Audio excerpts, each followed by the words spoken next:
So ito, start kagad tayo. No? So kamusta po mga ka-Streetwise? Ako po si Takero Miyamoto at welcome po sa aking munting channel. So mga kababayan, ito medyo interesting kasi ito eh. So nagsalita na po ngayon yung DOJ na si Secretary Boying Rimulya. Na yung ginawa nga po ni Pantaleon Alvarez dun nga po sa hakbang ng mautog, hakbang ng maisog dun po sa Davao del Norte, ay posible nga po siyang makasuhan nga po dito ng sedition. So ngayon po, pinag-aaralan na po ng DOJ yung posibleng ikaso kay Alvarez. Pero mga kababayan, malaki po talaga yung chance na mag-proceed dito base po sa mga nabasa natin. So para mas maganda mga ka-Streetwise, no, basahin na lang po natin to. No? Itong report nga po from Inquirer. No? So ang sabi dito, DOJ Chief want probe to see if Alvarez may be prosecuted for sedition. Okay? So, Baguio City pa talaga, no? Secretary Crispin Rimulya ordered an investigation to determine if Davao del Norte 1st District Representative Pantaleon Alvarez can be prosecuted for sedition, inciting to sedition, over or even rebellion. Okay? As a former lawmaker myself, kasi nga po si Secretary Boying Rimulya po, ano rin po kasi siya. Dati din po siyang congressman. Kasi nga po sa Cavite, nagpapalitan lang naman yung magkapatid. si John Vic ata, no? Si John Vic tsaka si Crispin Rimulya. Papalitan lang sila niyan eh. Congressman tsaka governor, no? Okay. As former lawmaker myself, I would like to remind Congressman Alvarez to act in accordance to the high standard of ethics, morality, and nationalism, and avoid remarks unbecoming of a member of the House of Representatives, Rimulya added. Okay? Rimulya made this statement after Alvarez called on the police and military during a rally in Tagum City over the weekend to withdraw their support from President Ferdinand Marcos Jr. So mga kababayan, kasi kapag si PBBM nga po ay nag-resign, ang papalit si Sara, sobrang basic naman na, no? So hindi ko po talaga makuha kung bakit gustong-gusto talaga ni Alvarez si Sara Duterte. Na si Sara Duterte naman po kasi yung pinakadahilan kung bakit po siya nasibak bilang Speaker of the House noong 2018 ata yun, no? So bali mga ka-Streetwise, no, ito po yung mismong statement nga po ni Secretary Boying Rimulya. Okay, so Department of Justice po nakalagay dyan, no? So sabi dito, no? Okay. Statement of Justice Secretary Jesus Crispin Rimulya on the statement of Congressman Pantaleon Alvarez. I have ordered, di ba? So nag-uutos na talaga mga kababayan, huwag niyo basta-basta baliwalain ito. Kasi tandaan niyo mga ka-Streetwise, dumaan din po si Kibuloy sa pangyayari na to. Di ba? Nung nakaraang mga ilang buwan lang, di ba? Ang sabi ni Secretary Rimulya, bubuksan namin yung kaso ni Kibuloy. Na parang binabaliwala lang, di ba? Parang binabaliwala lang ng kampo ni Kibuloy. Pero ang nangyari, natuloy pala yung kaso. So, di ba, huwag niyong basta-basta baliwalain ito kasi tested na po talaga na kapag sinabi ni Boying Rimulya na imbestigahan niya, gagawin niya talaga yon. Ginawa na nga yan ni ginawa niya na nga kay Kibuloy yun eh. Oh, so sabi dito, no, I have ordered an investigation on the statement of Congressman Pantaleon Alvarez to determine whether it has risen to the level of sedition, inciting to sedition, or even rebellion. So ito na rin, binasa ko na rin ito kanina, no? As a former lawmaker myself, I would like to remind Congressman Alvarez to act in accordance to the highest standard of ethics. So unethical po talaga yon. Unethical po talagang ginawa ni Alvarez. Morality and nationalism, and avoid remarks unbecoming of a member of House of Representatives. So kasi mga kababayan, ginaya po kasi ni Alvarez si Digong. Di ba ginawa ni Digong yan eh? Ang problema ni Alvarez, si Digong hindi na po parte ng gobyerno. Si Pantaleon Alvarez, miyembro pa rin po ng House, ng mga congressman. O so magkaiba yon. O so ngayon mga kababayan, dikit ng dikit ngayon si Pantaleon Alvarez kay Digong. Para siyang buntot eh. O, para siyang buntot ni Digong eh. O ngayon, paano ngayon kapag nakasuhan ka? Actually, yung ginawa mo, kung pasok talaga ito sa mga sinabi ni Boying Rimulya, kulong to. Anong magagawa ng Digong mo? Oh, sasabihin lang niya ni Digong, ayan si ayan, ganun-ganun pa yan. Ayan si si Alvarez. Wala ko pakialam diyan. Buntot niya, hila niya. Baka ganunin ka lang ni Digong eh. Walang magagawa si Digong sa'yo dito. Oh. So ngayon mga kababayan, sabi pa dito Yan. So panoorin natin sa hindi pa po nakakapanood, ito po yung sinabi nga po ni Pantaleon Alvarez dun nga po sa hakbang ng mautog. Hakbang ng maisog pala. And then sa hindi pa po nakakapanood, kayo na po humusga. Nawala internet ko. Kayo na po, sa hindi pa po nakakapanood, kayo na po humusga kung liable ba talaga si Pantaleon Alvarez dito po sa mga sinabi niya. Sige, panoorin natin to sige. Kita na nakalagay sa saligang batas na sinasabi, the Armed Forces of the Philippines shall protect the Commander-in-Chief. Wala po. Ang nakalagay sa saligang batas ganito, the Armed Forces of the Philippines shall protect the people and the state. Ngayon, pag ba Teka lang, parang hindi ganun nakalagay sa batas. Parang hindi ganun yung nakalagay. Nabasa ko kanina. Sige, basahin natin to Payagan natin na pumutok yung giyera sa West Philippine Sea. Yan ba? Pinrotektahan natin ang taong bayan? Yan ba pinrotektahan natin ang state? Hindi po. Pag sumabog ang gulo sa West Philippine Sea, there will be countless of dead bodies. Ayan na sila sabi ko Di ba? Masyado silang mongerer So, sila gagawa ng multo, tapos sila rin yung matatakot. Di ba? Gagawa sila ng multo na makakaputukan, tapos sila rin yung matatakot. Meron ba sinabi yung presidente natin at saka yung Amerika, yung mga kalyado natin, na tayo po ay makikipagputukan? Wala namang ganun sinasabi ko Malamang naka-fentanyl din yan, no? There will be unimaginable destruction, famine, hunger. Mangyayari po yan. Kanya bago mangyari lahat, nakikiusap ako sa inyo. We don't have to hurt each other. We don't have to fire a single shot. Simple lang. Sa mapayapang paraan, please, withdraw your support to the Chief Executive. Pag po nag-withdraw kayo ng suporta sa kanya, ibig sabihin, sinusuportahan nyo ang probisyon sa saligang batas na to protect the people and the state. Yan po ang pinakamahalaga dyan. Pag po nag-withdraw kayo ng suporta sa kanya, wala na siyang ibang magagawa kundi bababa sa pwesto. Gusto mo manaog si Bobo Marcos?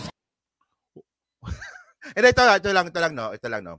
So, ito lang nahalata ko dito So, nung dun po sa hakbang ng maisog, dyan po sa Davao City, yung salitaan talaga doon, Bisaya.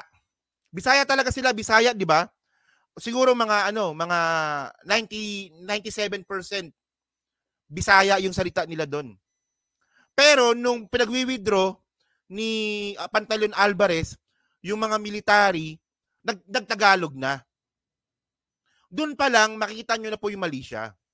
So bakit ka nagtagalog? So ibig sabihin nun, seryoso ka sa panawagan mo. Kasi pwede mo namang bisayain yan Kung gusto mo lang pala freedom of speech, freedom of expression, para doon sa mga viewer mo dyan po sa live, pwede mo namang bisayain na lang Yun nga lang po tinagalog.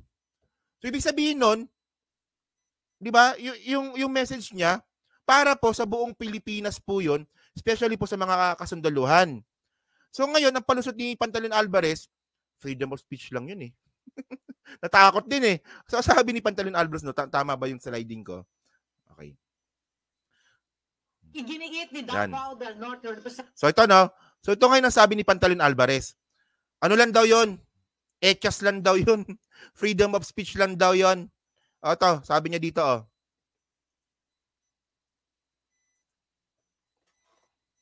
Del Norte Representative Pantaleon Alvarez na hindi maaaring ituring na seditious o disorderly conduct ang panawagan nito sa Armed Forces of the Philippines na bawiin ang suporta kay Pangulong Ferdinand Marcos Jr. dahil sa mga polisiya ng administrasyon na anya'y nagpapaigting ng tensyon sa West Philippine Sea. Ginawa nito ang pahayag matapos balaan ng kapwa kongresista sa posibilidad na maharap ito sa investigasyon ng House Committee on Ethics. Ayon kay Alvarez, ang pahayag niya ay kasama sa karapatang proteksyon ng konstitusyon na malayang pamamahayag at mapayapang pagpupulong. Kinondena na rin ng mga lider sa Kamara ang pahayag nito at nanawagan sa mga kinuukulang ahensya ng pamahalaan sa agarang pagsasampa ng mga legal na kaso laban kay Alvarez upang mapapanagot ito at maiwasan ang anumang pagtatangkang pabagsakin ang gobyerno. Ano ka ngayon? Ngayon, kakasuhan ka ngayon. Anong magagawa ng digong mo? Anong magagawa ng digong mo ngayon? Iiwanan ka lang din yan. Tulad ng ginawa ni Digong nung 2018 sa'yo. Hindi ko lang talaga makuha, no? Kung bakit nagiging aso ito ni Digong. Iniwan na nga sa ere to ni Digong Pakita ko sa inyo mamaya, no? And then mga kababayan, ito na. So bali, bukod po sa DOJ, nagsalita na rin po si Gibo. So ito galing to sa Facebook ni Gibo, no? So sabi ni Gibo, press statement, April 16, so ngayong araw, no?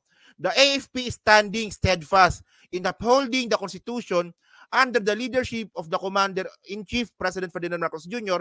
Any attempt to sway them away from his duty or to patronize them to support a partisan agenda is futile. Futile pala. Particularly when this agenda dovetails with the foreign interest. Yan na. Kasi may foreign interest pa palang kasama yun, no? Contrary to our own national interest, calls for them to withdraw support will not amount to anything but a possible criminal investigation. Yan. Pati na rin po si Gibo. Nabatrip na rin sa'yo. Ano na? Yari ka talaga dito. Especially na congressman ka pa hanggang ngayon. So ngayon mga kababayan, no, may nabasa kasi ako dito sa, I think sa Article 42, na ito nga po posibleng nilabag nga po ni Pantaleon Alvarez.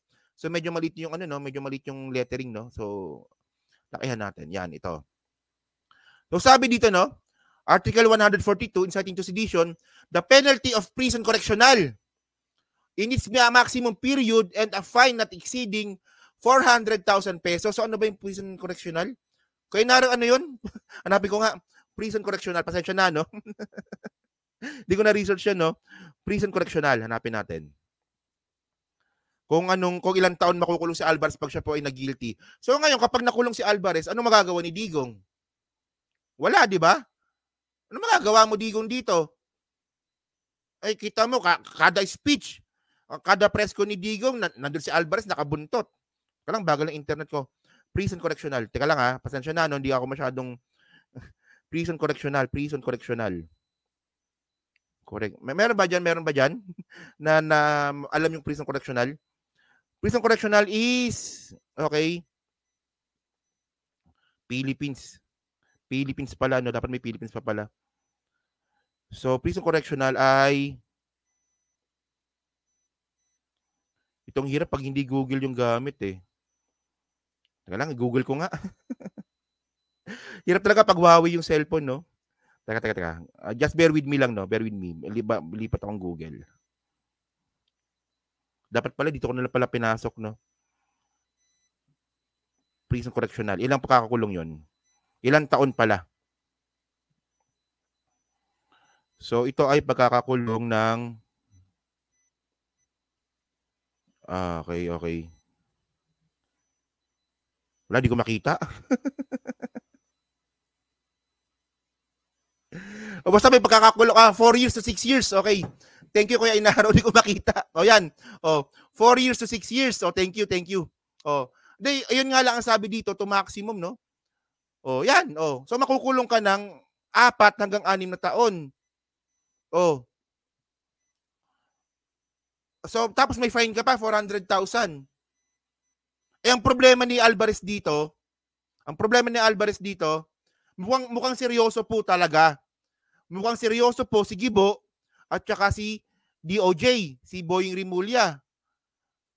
Oh, anong... And then mga kababayan, may papakita pa ako sa inyo eh. Saan na ba yan? Okay. So actually kasi, ito. Noong 2018 po kasi, ito po yung ginawa ni Digong dati kay Alvarez. 2018, no? Mayor Duterte Carpio to House, replace Pantaleon Alvarez as Speaker. Oh. Noong 2018 kasi mga kababayan, si Pantaleon Alvarez po kasi yung yung Speaker of the House. Diyan nga po sa Congress. So ang ginawa ni Sara Duterte noong panahon na yon, gumawa siya ng paraan para sibakin si Alvarez at ipalit si Gloria Macapagal Arroyo. Si Sara Duterte po may kagagawan nun. So ang punto natin dito mga kababayan, hindi siya napagtanggol, hindi siya kayang ipagtanggol ni Digong sa mismong anak niya. Anak niya na yan. Pwede niya naman pakiusapan na, ay anak, baby Sara. 'Di ba na wag mo naman masyadong patulan si Alvarez. Yun nga lang, wala nagawa si Alvarez. Ay wala nagawa si Digong noon. So actually may ebidensya tayo dito, no? So pakita ko sa inyo, no? So ito po yung statement nga po ni Digong nung sinibak po ni Sara Duterte si Alvarez bilang House Speaker. 'Di ba napaka-unusual nun, 'di ba? Mayor lang siya ng Davao City noon si Sara Duterte. Pero napakailaman niya yung House, yung Congress. O ito, panoorin niyo to, sabi ni Digong to, ha. Oh. She can oust even a speaker. She operated in Davao.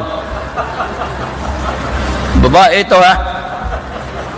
She operated in Davao as mayor.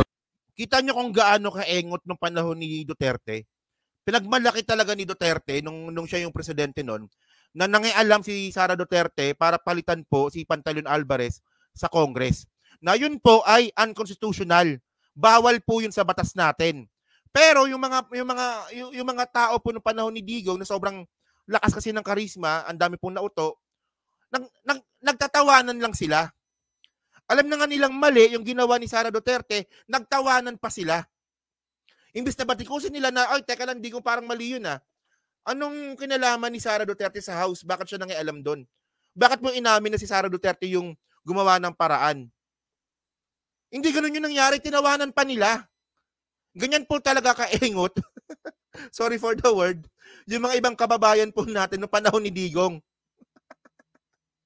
Pero inamin niya dito, di ba? Oh, okay, para mas malinaw, oh. Sige, continue. Babae ito, ha. She operated in Davao as mayor. Tira mo nangyari sa Congress. O, natanggal si... For one simple, maybe, si Bebot naman, he's a close friend of mine. I will support him. Oh, I can also impeach him, referring to me. Para sa atin, wala yan. Mali, wala yung politiko. Bakit mo ako impeach, gago? Kung kaibigan tayo. That's the usual answer. O, di ba? Oh. So, ang punto dito mga kababayan, nagiging tuta si Pantaleon Alvarez ni Digong, pero nung may pangyayari po na meron pong gipitan, iniwan din po ni Digong si Alvarez. And then, anak niya pa yun. Kaya niyang pakiusapan yun. Oh, ano nangyari? Oh, nasibak si Alvarez. Pinalit si Gloria. Di ba? Ito yung mga bagay na normal nung panahon ni Digong pero abnormal. Naging normal po yung pagiging abnormal nung panahon ni Digong. Oh. Yan ang sinasabi ko sa iyo, Alvarez, mukhang hindi ka talaga nag-iisip eh. Hindi ko talaga alam, no, kung baka naka-fentanyl din siguro. So yun mga kababayan, no? So dyan po sa 2,240 po na nanonood, sa hindi po nakakapag-like, palike na lang po ng video po na to, dyan po sa Team Replays. Ano masabi nyo nga po dito na mukhang seryoso po talaga itong mga ahensya po ng gobyerno, especially nga po yung DOJ, nakasuhan po talaga si Pantaleon Alvarez. At posible nga po makulong si Pantaleon Alvarez ng 4 to 6 years. Actually kasi ito lang, no, balikan natin yung nakalimutan ko tuloy pakita sa inyo. Actually kasi, bago tayo mag-next topic, kasi mga kababayan, ang nakalagay kasi dito, no, sedition by means of speeches, di ba, ay napasok na kaagad eh, yung Article 142, sedition by means of speeches. So speech yun eh. Proclamation, writings, emblems, cartoons, banners, and other representations tending to the same end, or upon person to person who shall utter seditious words or speeches, write, publish, or circulate scurrilous libel against the government. Yan against the government or any duly constituted authorities thereof. Ayan, no, dyan po talaga mayayari sa Alvarez, no, government, no, o against the government or any of the duly constituted authorities thereof. So yung sinasabi nga po ni Pantaleon Alvarez na wala daw po sa Constitution na protektahan po yung presidente or yung chief executive, mali po yun. Ang linaw po sa batas natin na talagang meron po talaga paglabag po si Pantaleon Alvarez. Di ba? So yun mga ka-streetwise na, so ano mga po masabi nyo nga po dito, so pa-comment lang po sa baba at binabasa ko pong lahat yan. No? So maraming salamat po sa inyo lahat. Okay, thank you po. No?